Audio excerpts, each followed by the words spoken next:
السلام علیکم ورحمۃ اللہ وبرکاتہ۔ 15 اگست کا دن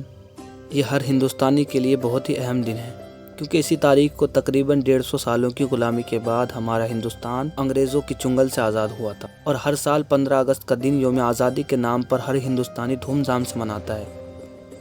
اور ہندوستان میں اس دن کی حیثیت ایک قومی تہوار کی طرح ہے۔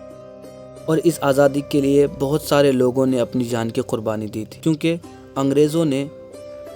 آزادی کی لڑائی لڑنے والوں پر بہت ظلم و ستم ڈھائے، لیکن انہوں نے ہمت نہیں ہاری اور اس دیش کو آزاد کر دیا، اور ان کی ہمت کی وجہ سے انگریزوں کو گھٹنے ٹیکنے پر مجبور ہونا پڑا، اور انہیں 15 اگست 1947 عیسوی کو ہندوستان چھوڑ کر اپنے ملک جانا پڑا۔ اور یہ آزادی ایک ہندوستانی کے لیے بہت بڑی نعمت ہے، کیونکہ اس آزادی کو پانے کے لیے بہت سے لوگوں نے اپنی جان قربان کر دی، تب جا کے ہمیں یہ آزادی ملی، تب جا کے ہمارا یہ وطن آزاد ہوا۔ اور ہمارا اسلام بھی یہی درس دیتا ہے کہ وطن سے محبت کرنا، وطن سے محبت کرنے کا درس ہمارا اسلام بھی دیتا ہے۔ نبی پاک صلی اللہ تعالیٰ علیہ وسلم بھی اپنے وطن سے محبت فرماتے تھے۔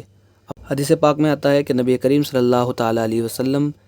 جب اپنے وطن مبارک سے باہر تشریف لے جاتے اور جب سفر سے آپ واپس آتے تو جیسے ہی راستے میں آپ کو دور سے مدینہ طیبہ دکھتا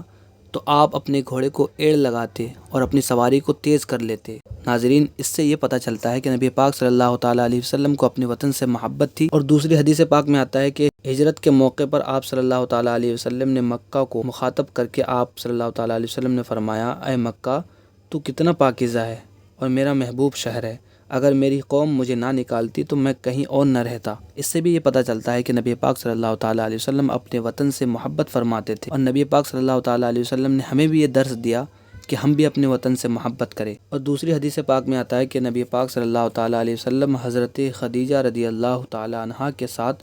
ورقہ بن نوفل کے پاس تشریف لے گئے، تو انہوں نے آپ صلی اللہ تعالیٰ علیہ وسلم کو بتایا کہ آپ کی قوم آپ کو جھٹلائے گی اور آپ کو اذیت دے گی، اور آپ صلی اللہ تعالیٰ علیہ وسلم کو اس شہر سے نکال لے گی۔ تو آپ صلی اللہ تعالیٰ علیہ وسلم نے دوسری اور باتوں پر تعجب ظاہر نہیں کیا، لیکن جب ورقہ بن نوفل نے یہ کہا کہ آپ کی قوم آپ کو اس وطن سے نکال دے گی، تو آپ صلی اللہ تعالیٰ علیہ وسلم نے تعجب کا اظہار کیا۔ اس سے یہ پتہ چلتا ہے کہ نبی پاک صلی اللہ تعالیٰ علیہ وسلم کس قدر اپنے وطن سے محبت فرماتے تھے۔ ہمیں بھی چاہیے، ہمیں اپنے وطن عزیز سے ٹوٹ کر محبت کرنی چاہیے اور اس کی تعمیر و ترقی میں اپنا بھرپور کردار ادا کرنا چاہیے۔ وطن سے محبت صرف جذبات اور نعروں کی حد تک ہی نہیں ہونی چاہیے، بلکہ ہمارے گفتار اور کردار میں بھی اس کی جھلک نظر آنی چاہیے۔ ہمیں ایسے کردار ادا کرنا چاہیے کہ لوگ دیکھتے ہی ایک ہندوستانی کی تعریف کرنے پر مجبور ہو جائے۔ اللہ تعالی ہمارے اس وطن کو ترقی یافتہ بنائے اور اس وطن میں رہنے والوں کو امن و سکون نصیب فرمائے۔ اگر آپ کو یہ ویڈیو اچھی لگی ہو تو لائک اور اپنے دوستوں کے ساتھ شیئر ضرور کریں، اور ہمارے چینل کو سبسکرائب کرنا نہ بھولیں۔